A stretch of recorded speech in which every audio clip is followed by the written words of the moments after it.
All attendees are in listen-only mode.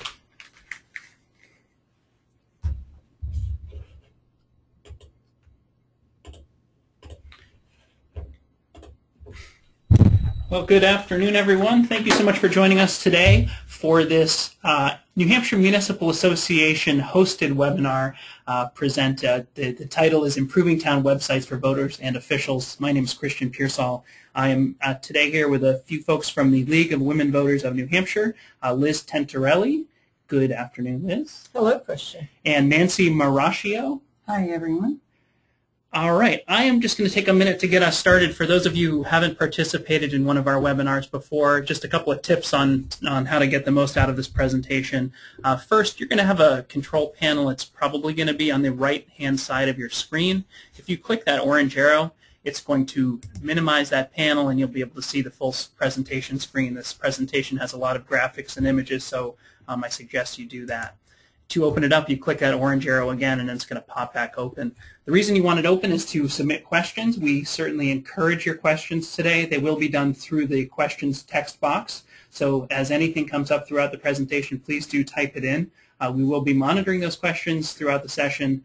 We'll get to as many as we possibly can, perhaps interrupt what's going on to answer the question. But if for some reason we don't get to those, we encourage you to contact the League of Women Voters of New Hampshire directly, and there's some contact information at the end of the slides or in the presentation, so we'll certainly make that connection.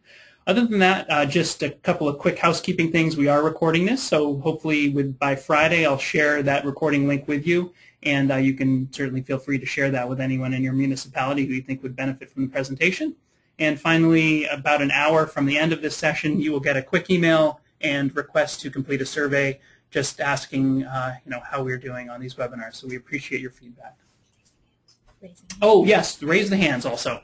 The raise your hand feature is something we're going to use today, which is great. It'll keep you participating. And that is just like if you were in a classroom or a room, we'll ask you a question. How many people had oatmeal today for breakfast? You raise your hand and we'll be able to see that and we'll communicate that with you. So we do anticipate using that today as well. Thank you for reminding me. Not a feature we use all the time, so we're looking forward to using that. I think with that, I will pass it over to Liz and Nancy. Thanks. Thank you, Christian. So the League of Women Voters of New Hampshire is offering suggestions for the voter information section of your town or city's website. If you don't already have good voter information on your site, this template offers a simple way to add it. I'm Liz Tentarelli. And I'm Nancy Marashio. We're on the state board of the League of Women Voters New Hampshire. In September 2012, as the state was gearing up for the primary election, at which photo IDs were to be requested for the first time, the League of Women Voters members were on constant lookout for inaccuracies about the voter ID requirements. We saw signs, towns with some large signs posted saying photo ID required. On the day of the primary, we heard of voters who walked away before voting because they didn't have an ID. As a dry run for the implementation of voter IDs, the primary was not successful. Neither voters nor all town and election officials were clear about the requirements. As the November general election approached, the League distributed at least 6,000 flyers explaining the ID requirements. We and other voting rights groups looked carefully at what towns were doing regarding voter ID. We made pests of ourselves. We phoned those towns with publicly posted inaccurate information. We stationed ourselves in many polling places to answer questions about the law. After the election, several board members looked at various town websites to see how accurately voter ID information was being posted there. What we discovered was appalling, and it led to a thorough study of town websites in January and February of 2013. We discovered that a potential voter is far more likely to find out how to license a dog than to learn where and how she could register to vote. A registered voter who wanted to understand the voter ID requirement had only a small chance of finding that on his town's website. If someone did not already know that voter registration is one of the town clerk's jobs, she was unlikely to discover any voting information at all. Using voting in the search engine on some town sites that have one sometimes yielded information. Other times it brought up select board minutes, anything where the word voting was mentioned. And using voter registration did not fare much better. Using the list of town clerks and town websites on the Secretary of State's webpage and resorting to a Google search if necessary, we looked at all of the town websites that exist in New Hampshire. To test our perception that municipal websites range widely in quality of voter and election content and accessibility, the League of Women Voters prepared this survey for assessing presentation on New Hampshire's 223 town and 17 city websites. Questions are divided into 5 parts: finding a website and basic voter information, links to the Secretary of State site, voter registration information, voter ID requirements, general evaluation of the site. League volunteers, individuals relatively well informed about voting and election processes, answered the survey questions while actually visiting assigned websites. The final step of each volunteer was to rate each town and city website. In preparing for this presentation, we more clearly defined the criteria, reviewed the surveys, looked again at all the failing websites in hopes of finding improvement, and came up with the following grades. We were stunned that only 23 websites earned an A or A- grade on both content and format, with another 29 including most of the information, but not a simple path to finding it. 127 websites posted some information, but that information was incomplete, out of date, or hard to find. 58 municipalities had no website or offered no election or voting information. Less than 25% of New Hampshire municipal websites provide satisfactory voter education. So that officials could more effectively inform their voters without having to reinvent the wheel, the League proposes a comprehensive template so each locality can choose what works best for them. Frankly, the committee tasked with crafting the template struggled, as you must have, in putting information on your own websites. Our first decision was that information should be worded as election law is, not informally. But there are so many election laws. Moderators are issued this 353-page compilation, New Hampshire election laws. The Secretary of State website is the primary source of election officials and contains all the essential information. But that site is not set up for the navigation needs of voters. Nancy, can I interrupt for a second? We have Sure. a question. The grades that you were talking about for each municipality's website, are those grades posted somewhere? No, we didn't want to embarrass anybody. We have them, but I don't think it would be appropriate to post it publicly. We hope that everybody just takes this as an opportunity to improve their own website. Or perhaps if they send us an email, we could respond individually about their towns. We could. We, in fact, went to our own town to convey to them their grade. Thank you. With the voter as our focus, our first struggle was to reach consensus about the initial menu word the voter would see.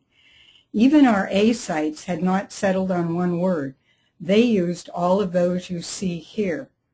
Each entrance word frames the voter path slightly differently. None are wrong. But for example, where it says voter registration and elections, you would attract a new voter to that title, but would you attract a person who's just looking to find out what time the election runs? That kind of ambiguity faces every producer of any navigation, through the complexities of election information. In our template, we finally centered on voter information, or voting, as short and comprehensive to use on the home page menu. The template we're presenting could be incorporated into any town or city's website. It's available in a sample format on the lwvnh.org website, and we're also happy to send it to you as a Word document for your webmaster to use. In fact, I wonder if we could have a show of hands. Is your webmaster a local person, either a volunteer or a town official who's doing this as part of another job? Raise your hand if you've got a local person doing your website. We're curious to see that. Thanks. And this is Christian again, just as a reminder, that panel on your right-hand side, you should be able to see a little hand icon there. Just click on that if you want to respond to the question. And those are the results. Do you want to read them? I can't see it from here. Nancy, can you see them? 2 more seconds to see. They're still coming in. Looks like about 56%. 56%. Okay. Well, you know, we think that this template makes your volunteers or your local employees' job that much simpler. You know, they're not experts on election law, so if you use this template, it's fairly easy for that volunteer to put in this information. The important thing is to get somewhere on your town's home page a menu item called voter information or voting. Sometimes some towns have it in the heading menu, some have it on a side menu, some in a frequently asked questions list or a where do I go to find list. But if it's not on the home page, the potential voter is already lost.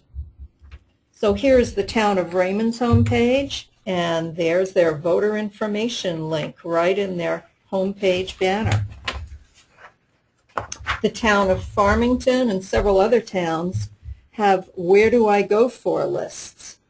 And it's easy for townspeople to click on these links for information about lots of things. Let's look closer at that. Where do I go for? And here's the green link, elections, voter information. Now some towns have a similar list along the side. Either way works. So ask yourself on your town's website, how many clicks does it take to get to your voter registration information? How many clicks does it take to find all of your voter information? And does a user have to assume he should go to the town clerk's page to find out about voting? We know that's where you should go. Not everybody does. On the voting information webpage, we're suggesting these following categories: how to register, how to vote, and elections. And contact information could be a separate category or could be embedded in each section. So let's look at the contents of the how to register portion first. We need to remember that newcomers to New Hampshire or to your town don't necessarily know that the town clerk is the go-to person for this. Town websites that bury this information on the town clerk's page with no reference on the home page don't help that potential voter who wants to register or vote. So the how to register portion of the page should identify the town or city clerk's office as the most accessible place to go to register. The clerk's hours and phone numbers should be listed. The supervisors of the checklist should also be listed with information about when and where they'll be meeting to accept registrations and changes to voter registrations. Here's Atkinson's website. It gives complete town clerk information, the clerk and assistant clerk's names, hours, contact phone, email, mailing address. What more could you ask? Bedford has chosen to highlight the supervisors of the checklist, as well as giving the city clerk's name, address, and office hours.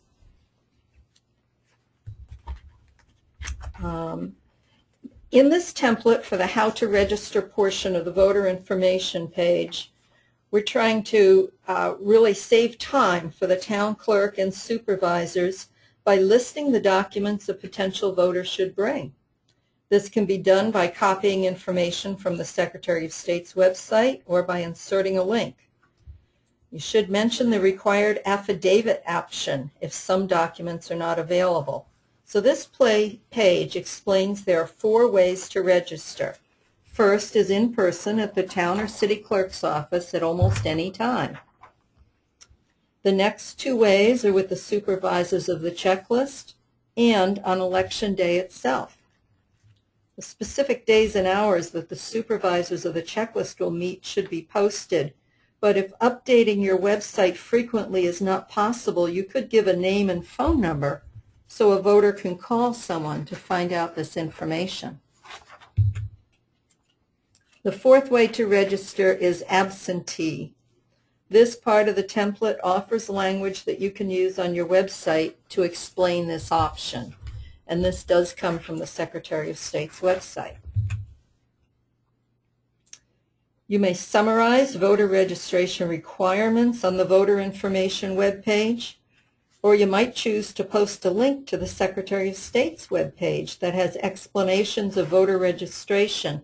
It also has specific information for students and those living overseas. The League of Women Voters is working with the Secretary of State to make sure that links are maintained with current information. Our research showed that a number of towns had broken links to Secretary of State pages that are no longer being used. Ideally, this part includes a PDF of a standard voter registration form. So here it is. This is the link to the Secretary of State site.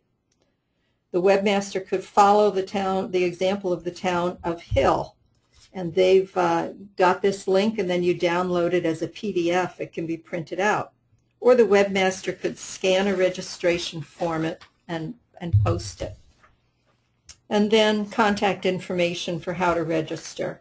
Obviously, town clerks, supervisors of the checklist. This can be given as links or directly given on the voter information webpage. Now we'll move to the How to Vote category. We'll look at the contents of this portion of the voter information page. Polling places including hours or town meeting place and time, voter ID requirements, and specific information for upcoming elections should be included.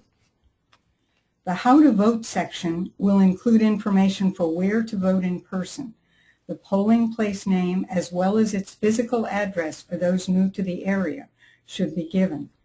Cities with wards can eliminate much election day confusion by offering voters a way to find out which ward they live in and therefore which polling place they should go to. The City of Hooksett offers 2 ways for voters to find out which district they are in. One is a map, the other is a list of street names. If each district has its own polling place, it's important to include those physical addresses. In October 2012, just before the new voter ID rules came into effect, we found that many towns use the Secretary of State's PDF to convey this information. Election law has changed since then. Towns should change the link or copy the current PDF if they have not yet done so.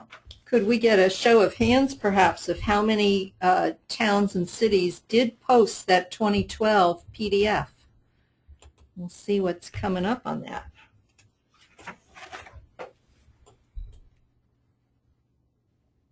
Looks like we're getting a few answers. I'll give you a few more seconds here. Okay.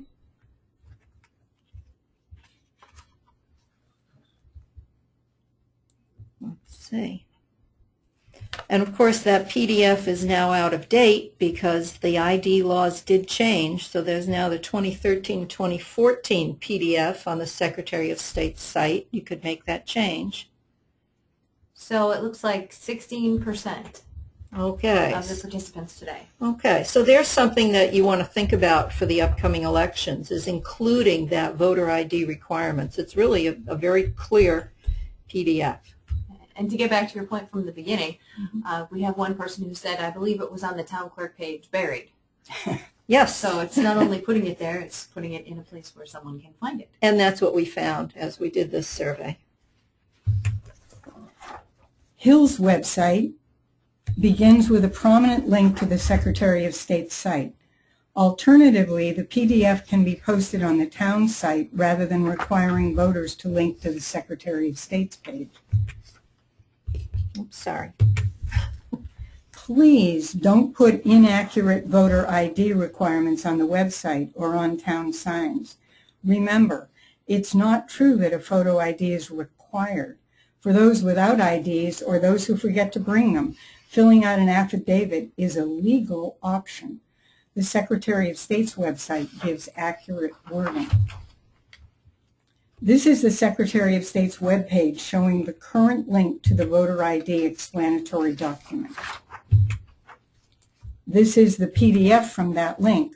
You could insert the link or put the PDF directly onto your voter information webpage. An explanation of absentee voting and a downloadable absentee ballot application should be on the How to Vote portion of the webpage. Here's the explanation as taken from the Secretary of State's page. You should adapt the last line to be specific for your city or town. The PDF that will appear in the absentee ballot application link could be the form on the Secretary of State's website for statewide elections. Or for town elections, the webmaster can scan the town ballot application and put it on the website as a PDF.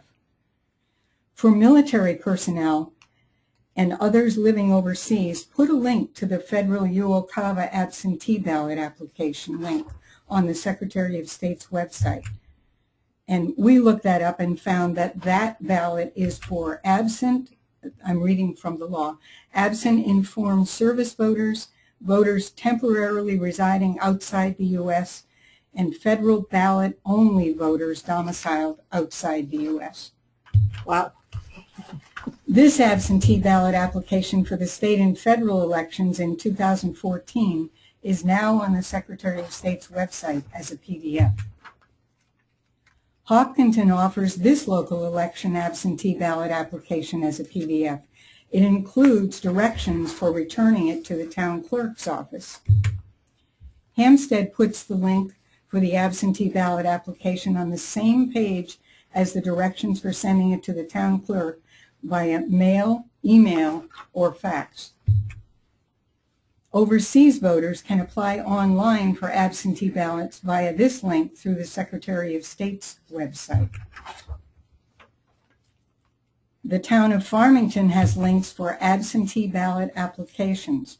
One links to the Secretary of State's webpage for state and federal elections. The other is a PDF for local elections.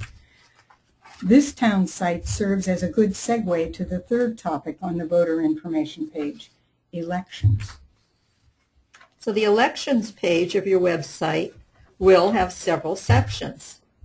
One portion will include specific information about upcoming elections. The first item we've listed is town or city elections, which you would customize for your own town or city. The other dates are generic. If possible, specific election dates for the coming year would be listed. For example, the dates of the state primary and general election are September 9th and November 4th. Now, each January, the Secretary of State posts the year's election dates, and he also sends a calendar of all election-related information to town clerks and moderators. Hudson's website includes all the specific dates of elections. It also lists the town and school deliberative sessions and the dates 10 days before elections when registrations can no longer be filed at the town clerk's office. The poll hours and polling addresses are at the bottom of the page. The list even includes the filing period for town elections and the June 2nd deadline for changing party affiliation before the September primary. A thorough, easy-to-read list. Good job, Hudson Webmaster. Goshen offers excellent information leading up to town elections.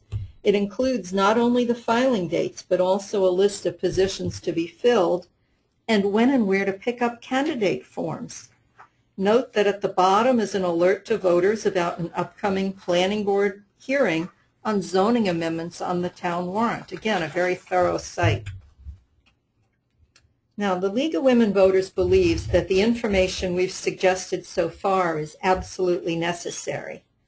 The next part of the voter information webpage is icing on the cake. Giving voters easy access to election results in your town is a wonderful service. It's information that's often hard to find elsewhere. So if possible, follow the lead of Auburn and several other towns by archiving your election results. Auburn's most recent election results are at the top of the list. Raymond is another town that archives several years of election results, including past PDFs of past town warrants. Atkinson's webmaster used a ballot from last year's town meeting and added by hand the votes cast for each candidate, scanned it, and posted it as a PDF to show election results. Some other towns type up the summary and post that as a PDF. Either way works. And Atkinson even included the vote counts on warrant articles on their ballot. Some more suggestions of things that are wonderful but not absolutely necessary. During our study a year ago, and again this past February when we reviewed some sites, we found a number of towns and cities that put sample ballots and even the complete town warrant on the website leading up to town meeting. A great idea. Could we maybe have a show of hands of whether your town posted either a sample ballot or the town warrant, or maybe both? And we'll give you a couple minutes to do that. We were surprised in doing this recheck of some sites this February how many towns were putting up those sample ballots. Let's see, I'm not sure we're getting some answers. Yeah. Okay. It looks like just over half, about 53%, All right. 55%. So. Wonderful, wonderful. I'm going to write that down so I remember it.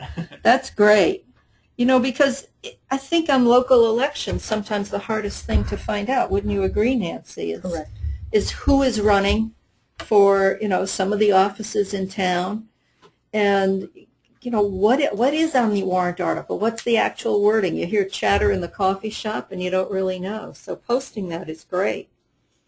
Now, when we have state and federal elections, there will be a link on the Secretary of State's sample ballot page that lets voters know exactly who is running for their state representative seats. It's not up there now, but, you know, as the elections get closer, it will be. And with our current state house system of districts and floterial districts and changes in those districts, a link to a sample ballot in both September and November will be very helpful to voters. Now here's an example of what we were talking about. This is Thornton's 2014 town ballot, and it gave voters easy access to the list of candidates. In this presentation, we've shown contact information in specific portions of the voting information page. The town or city clerk's information, the supervisors of the checklist, the moderator, the Secretary of State's website and phone number, as well as the Attorney General's phone number, could be listed as a separate section. We suggest including your town moderator here because it is the moderator who rules on Election Day issues, such as proximity of campaign signs or even whether a bake sale is acceptable as an Election Day amenity. Including links and phone numbers for the Secretary of State and for the Attorney General provides transparency. It allows voters with questions or concerns about the local election process to access the state officials responsible for protecting voters' rights. Lately, election law has been changing each year. It's important to provide current information. For voters in your town or city, posting a year's election calendar helps get out the vote for town or city elections, as well as the bigger state and federal elections. Changes in election law generally take effect in January. Updating your town's website soon after the Secretary of State updates his in January is a good idea. Can I add at this point, if I might, the legislative session usually ends at the end of May or the beginning of June, and the New Hampshire Municipal Association puts out its final legislative bulletin shortly after that, as well as its weekly legislative bulletin on what the legislature is doing. So at some point around the end of May or the beginning of June, someone may want to pay attention to what's been happening at the legislature to have an idea if changes are coming. Because they might, how many there may be. they might take effect in the September or November elections. It's We don't possible. know. Yeah. Yes, it could happen even before January, so it might be helpful to take a peek a little earlier. Very good. Thank you. That's a resource we were not aware of. Right. Yeah. Once the template is in place, updating links and some PDFs or dates will not be time-consuming for your webmaster. But this initial effect is time-consuming. Right. But we're trying to make it as easy as possible. So here are some questions that you in your towns should consider. Who is your audience? Are they experienced voters or newcomers? Are they tech-savvy or tech-fearful? What should be on your local site? What should be given in links to the Secretary of State site? What are the essential features your town or city should post permanently? And what time-sensitive updates, such as town meeting, should appear? How and who will keep your town website current throughout your election process? For example, listing offices before the filing period, listing the candidates, then posting ballot results. How will you keep your website current as election laws change? Who will be responsible for making those changes? Would showing the percentage of voter turnout be a way to celebrate those who vote and perhaps encourage voting by those who haven't voted? Just some questions to think about. And at this point, you know, we'll try to address your questions if we haven't gotten to them. This webinar is archived both on the Municipal Association's website and it will be on the League of Women Voters New Hampshire website. And if you would like us to present this template in person to a group or groups in your part of New Hampshire, just email us or contact us via our website and we'd be happy to come out and do this presentation. The email is lwv@kenliz.net. And here is the link again to the sample town website on our League website. You can use the link as listed here or simply go to lwvnh.org and click on Sample Town Website in the left-hand menu. And if you want this as a Word document so your webmaster can just insert some of this language, I'm sorry this is appearing faintly, but email us at lwv@kenliz, KENLIZ.net. And we know that if you choose to try this template, you're going to have revision suggestions to improve it for you and for the other cities and towns, and more importantly for the voters of New Hampshire. So let us know. We'd love to incorporate your suggestions. Thank you. We have a comment, and I wonder if you have a reaction to it. I imagine that quite a few people who are listening have this same thought. There are a number of municipalities who don't have full-time personnel with sufficient training to manage a website, but they're required to do it anyway. As we know, people in every size town are required to do things that they don't know how to do. And this person says, hopefully the template will make things easier, but ultimately this employee who doesn't have the proper training will have to set this up and maintain it along with all of their other responsibilities, and this makes things very difficult. I imagine that's why you put the template together in the first place. How user-friendly do you think the template will be for people who don't know what they're doing?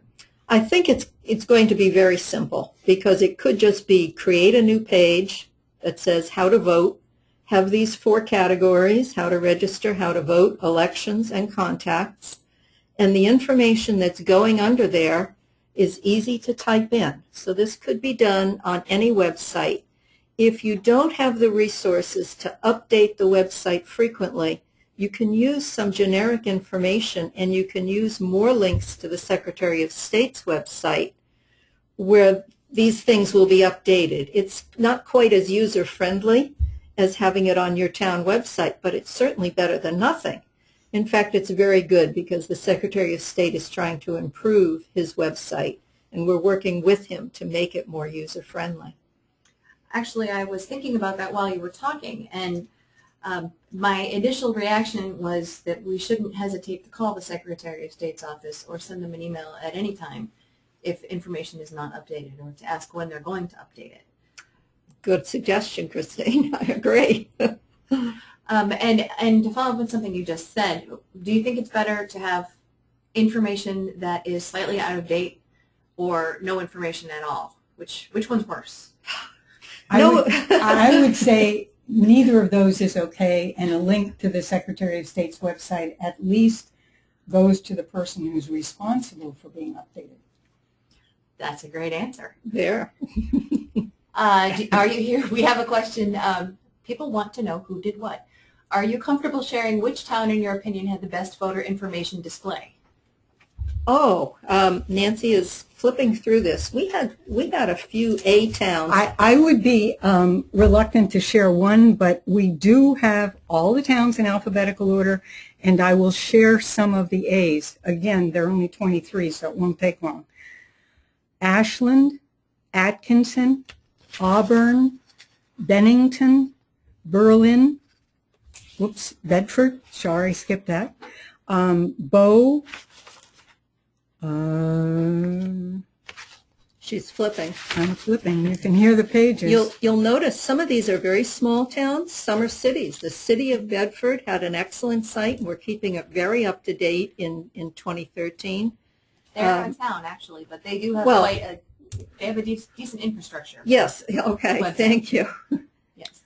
More would be Dover and Dublin, Farmington and Francetown. You can tell we're alphabetical.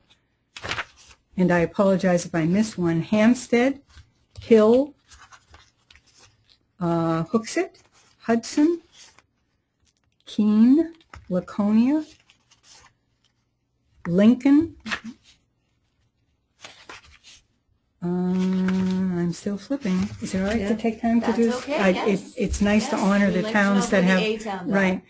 Newcastle, Nottingham, Raymond. Raymond does a beautiful website, by the way. It's very colorful but very easy to follow. That's one that I was very impressed with. Sunapee, almost at the end here.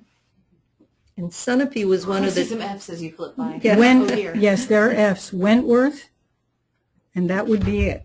All right. Well, that answers the next question. Did you grade the City of Dover website? They were an A. Hooray. A for Dover. This is interesting. Most websites post the previous year's annual town report, as we do. We also post our voter's guide. Is it appropriate to post with the voter information town clerk's site, or is this better linked to the selectmen portion of the website? As far as the previous year's annual town report goes, I'm neutral on that one. Yeah. The voter's guide, however, as I should say, this is Christine Fillmore. I'm the staff attorney here at the New Hampshire Municipal Association. A voter's guide should really be more with the selectmen's information because it's not specific about voting. And the information, I wouldn't want to clutter up the information about how to register, where to go, that sort of thing, when elections are. That's just my feeling. Mm-hmm. Well, what we've suggested are exactly that kind of information, Christine. The thing that the person who wants to go vote knows the process to go through. And by putting a sample ballot, that's a completely neutral thing. That also helps the voter. Voter's guide is, I think, more of a campaigning issue, isn't it, in some towns? It depends how it's written. It is. It is. And there's a whole webinar's worth of information on how much to put into a voter's guide and what's allowed. Right. But if someone is going, if a town or a city is going to do that, then it should be separate, I think, from the mechanics of how to vote, where to vote, when to vote, that sort of thing. Right. And again, as a person who likes the third way, I would put it on neither the select board nor the town clerk page. I think voting should be its own section because you have so many different audiences for that. Mm-hmm. That makes some sense. Yeah. Is this information available for a bulletin board page? It would be great if available in a PowerPoint slide. Those two came from the same person. So this information that you've just presented is all available through, there'll be a link to the recording of this webinar, and then the template is available on the link that's still showing on your screen. Correct. Okay. This one's really interesting. What are the advantages or disadvantages for using Facebook instead of a website for this information?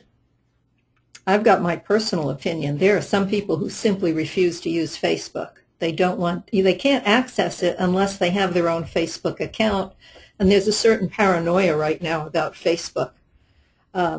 It's also, I think, less searchable than if you have a town website. So if you're going to have a town website that includes lots of things, I think this kind of factual information should be up there. Facebook is marvelous for upcoming events such as Old Home Day or the parade or whatever you're doing to celebrate, and that's a great use of Facebook, I think. If it's on Facebook, I think it should also be on the town or city webpage. Yeah. So both or the town or city would be my view. I would agree with that. We've spent quite a bit of time from the legal perspective looking at Facebook and the advantages and disadvantages of Facebook. One of the things which circles back to an earlier comment about not having enough people or resources to update something often enough, Facebook needs to be updated all the time. If it's going to be used, someone has to be paying attention to it all the time. If comments are not disabled on Facebook, someone needs to look at it every day to make sure that it's maintained properly. And if people are in a municipality with limited resources, it might be very difficult to keep up with that. So putting it on a website, while it's kind of old school technology at this point, seems to be a more appropriate place to put it, except perhaps for some of the specific right now kinds of things. One, we don't have a question, but this brings up in my mind an issue, a different kind of social media that has actually been used quite usefully, quite effectively with elections is Twitter. Not everyone has a Twitter account, but Twitter is fabulous for pushing small bits of information out to people. And a lot of police departments and public works departments use Twitter to send out alerts on what's happening. I have followed several towns in other states right now where their town clerks are using Twitter to say, polls will open tomorrow morning at 8 o'clock, don't forget to vote. Polls are now opening. Polls are closing in an hour, please don't forget to vote. Polls are now closed, stay tuned for results, that kind of thing. And so it's a short burst of information, but it can get to people who want it that way. That's great. I didn't realize towns were doing that. That's wonderful, Chris, because there are people who prefer to get their information that way. Yeah. It's also something those of us who were moderators discussed when we had snowstorms and town meetings coinciding. Twitter is a relatively easy thing to use. It's simple for people to sign up for. They do have to have a Twitter account, but they never have to do anything with it. Right. So for people who prefer to lurk and get information rather than to, and I don't mean stalk, I just mean lurk, rather than to participate actively, it's a great way to receive information. But it certainly wouldn't take the place of a website with more comprehensive information. And I'll chime in and say one really nice feature about Twitter is the search functionality is incredible. And so something that Facebook is lacking is with Twitter, you really can find what you want if it's out there. Yeah. Do you have an idea of how long you think voting results should be posted? You had shown an example of voting results posted.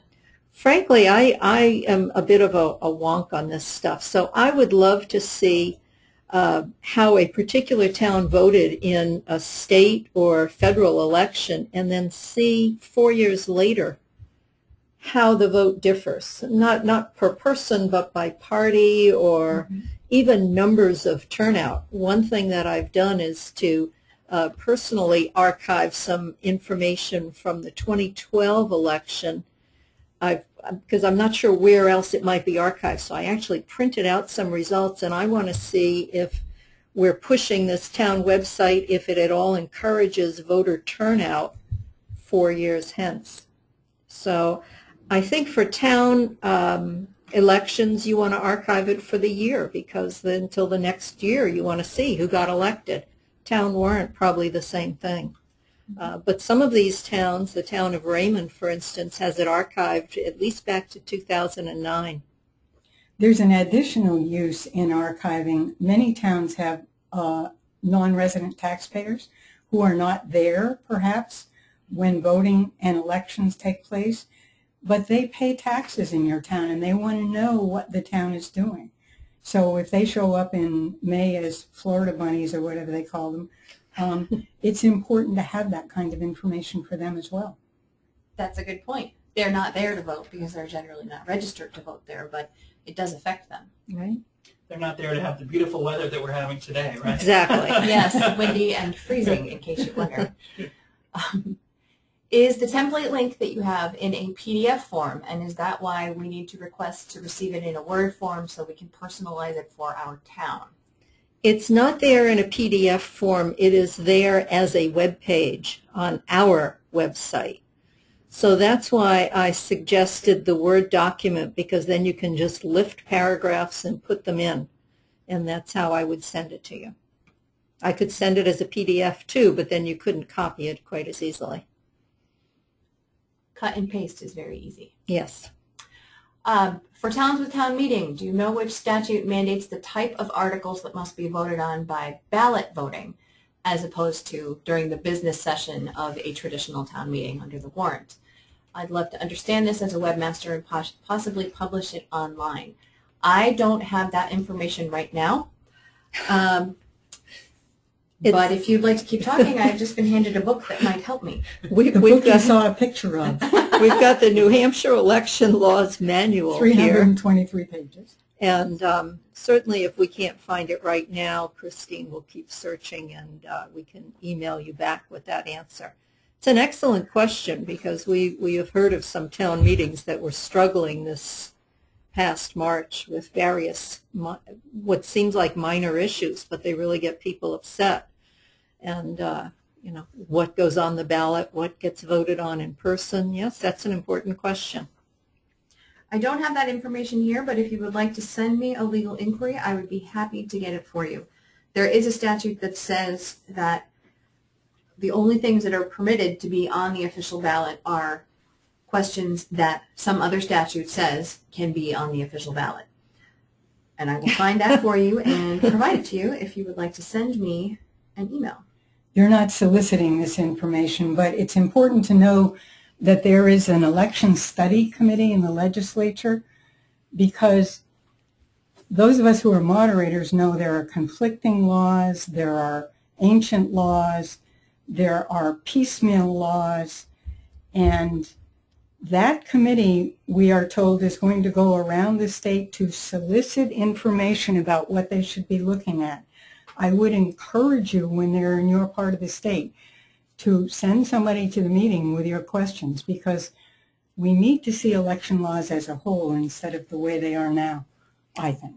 That's why that election law study committee was set up by the legislature last year. And we've heard they're going to start some of their meetings in April, but we have not yet seen a schedule of where they will be. When we find out, we will post it on the lwvnh.org website. We have a calendar page, and that's the kind of meeting that we would put up there. Sounds like an ad from me. Doesn't it? No, yes, sorry about that. I'm shameless. Okay. Do you have any suggestions to get residents interested in voting? Cookies and coffee at the polls, perhaps. No, Food is useful. I'm semi-serious on that. I think if you can make it into a social occasion as well as a political and ethical one, if you have a possibly childcare provided by the library, if it's next door to your polling place, which is something that we did in the town of Newbury one year when we had a very complicated school warrant. We had kids programs going on all day, and parents could drop their kids off for half an hour while they went across the street to vote. and then come back and we were serving coffee and donuts and cookies to the kids. So voting is a part of life, and it should be a pleasant part of life, I think.